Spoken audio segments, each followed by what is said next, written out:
Terima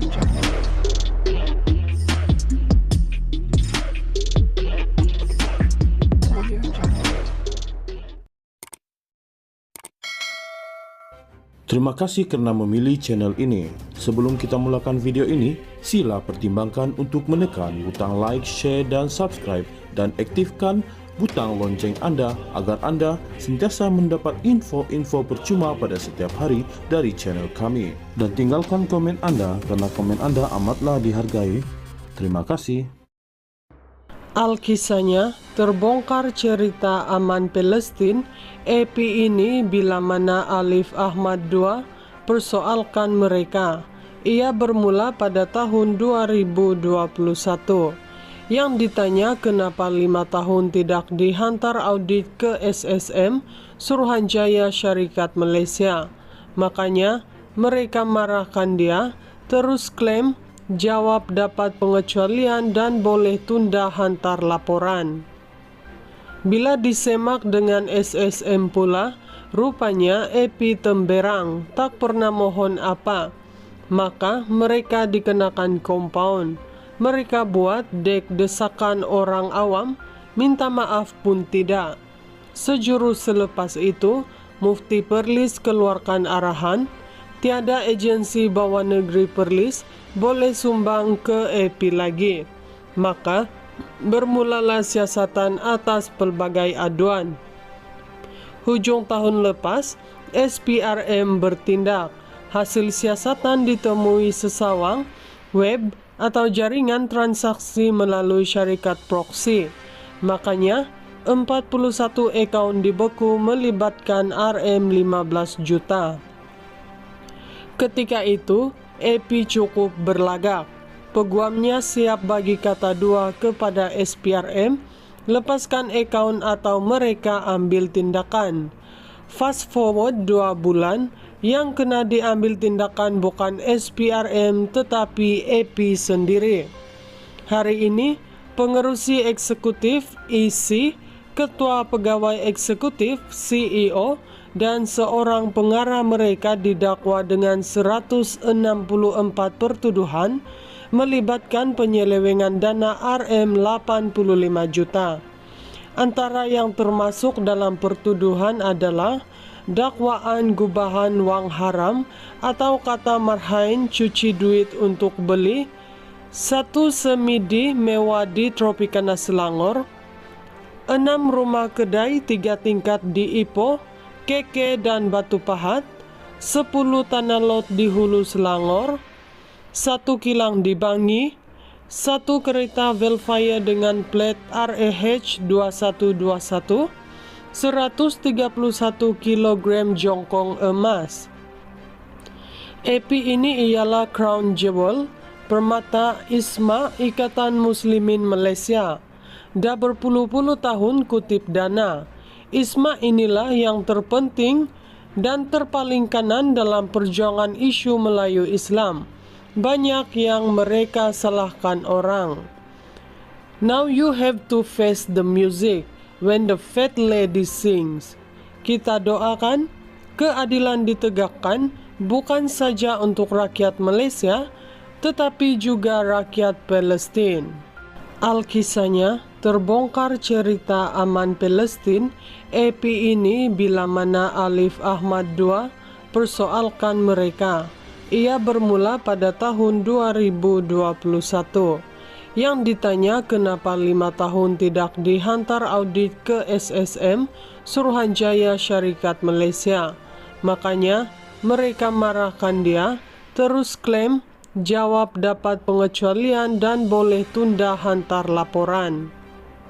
Bila disemak dengan SSM pula, rupanya EP temberang, tak pernah mohon apa. Maka mereka dikenakan kompaun. Mereka buat dek desakan orang awam, minta maaf pun tidak. Sejurus selepas itu, Mufti Perlis keluarkan arahan, tiada agensi bawah negeri Perlis boleh sumbang ke EP lagi. Maka bermulalah siasatan atas pelbagai aduan. Hujung tahun lepas, SPRM bertindak. Hasil siasatan ditemui sesawang web, atau jaringan transaksi melalui syarikat proxy. Makanya, 41 akun dibeku melibatkan Rm15 juta. Ketika itu, EP cukup berlagak. Peguamnya siap bagi kata dua kepada SPRM, lepaskan akun atau mereka ambil tindakan. Fast forward 2 bulan, yang kena diambil tindakan bukan SPRM tetapi EP sendiri. Hari ini, pengerusi eksekutif EC, ketua pegawai eksekutif CEO, dan seorang pengarah mereka didakwa dengan 164 pertuduhan melibatkan penyelewengan dana Rm85 juta. Antara yang termasuk dalam pertuduhan adalah dakwaan gubahan wang haram atau kata marhain cuci duit untuk beli 1 semidi mewah di Tropicana Selangor, 6 rumah kedai 3 tingkat di Ipoh, Keke dan Batu Pahat, 10 tanah lot di Hulu Selangor, 1 kilang di Bangi, 1 kereta Velfire dengan plat REH 2121, 131 kg jongkong emas. EP ini ialah crown jewel, permata ISMA Ikatan Muslimin Malaysia. Dah berpuluh-puluh tahun kutip dana. ISMA inilah yang terpenting dan terpaling kanan dalam perjuangan isu Melayu Islam. Banyak yang mereka salahkan orang. Now you have to face the music when the fat lady sings. Kita doakan keadilan ditegakkan bukan saja untuk rakyat Malaysia, tetapi juga rakyat Palestin.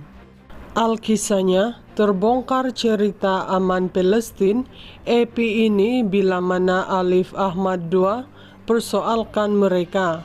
Ia bermula pada tahun 2021. Yang ditanya kenapa 5 tahun tidak dihantar audit ke SSM, Suruhanjaya Syarikat Malaysia. Makanya mereka marahkan dia, terus klaim jawab dapat pengecualian dan boleh tunda hantar laporan. Bila disemak dengan SSM pula, rupanya EP temberang, tak pernah mohon apa. Maka mereka dikenakan kompaun. Mereka buat dek desakan orang awam, minta maaf pun tidak. Sejurus selepas itu, Mufti Perlis keluarkan arahan, tiada agensi bawah negeri Perlis boleh sumbang ke EP lagi.